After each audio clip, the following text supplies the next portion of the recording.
এটা কি বুঝতেই পারছো, চপ। এই যে আজকে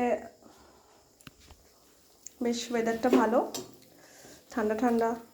ভালো নয়, ওয়েদারটা খুবই খারাপ অ্যাকচুয়ালি, খুব বাজে ওয়েদার। বৃষ্টি পড়ছে, ঠান্ডার মধ্যে আবার বৃষ্টি।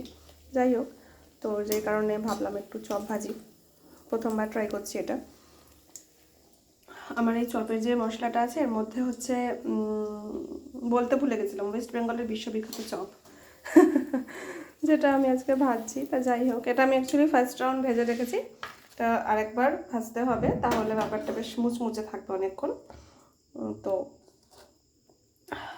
বেসনটা একদম হয়ে গেছে, কমে গেছে। অল্প একটু বেসন ছিল, সেটা দিয়েই করলাম। তো আমার চপের মধ্যে যে মশলাটা আছে সেটা হচ্ছে